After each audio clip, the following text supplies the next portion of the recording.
So post-2021, so this is last year, 2024, we spent $697 million of the taxpayers' dollars in Afghanistan, including $534,719,000 in change from USAID in Afghanistan. I don't know what we think we're going to change in Afghanistan. We lost 22,000, lost or wounded 22,500 Americans in Afghanistan over the course of our term there in the war, spending over $2 trillion.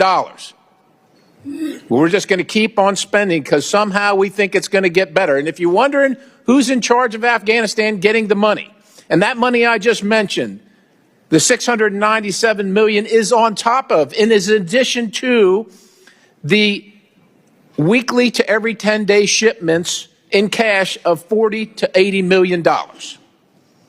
Afghanistan is ruled by folks named Sarajuddin Haqqani. The Haqqani network mean anything to anybody in the room? How about Abdullah bin Laden? Who gets some of that money? Does that name ring a bell to anybody in the room?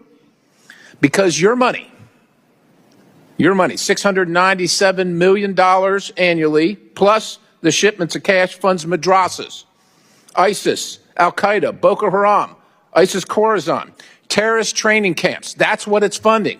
If you think that the program under Operation Enduring Sentinel entitled Women's Scholarship Endowment, which receives $60 million annually, or the Young Women Lead, which gets about $5 million annually, is going to women who, by the way, if you read the Inspector General's report, is telling you that the Taliban does not allow women to speak in public. Yet somehow you're believing, and American people are supposed to believe, that this money is going for the betterment of the women in Afghanistan. It is not. You are funding terrorism, and it's coming through USAID. And it's not just Afghanistan, because Pakistan's right next door.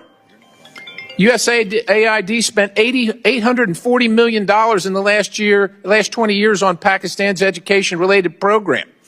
It includes $136 million to build 120 schools, of which there is zero evidence that any of them were built. Why would there be any evidence? The Inspector General can't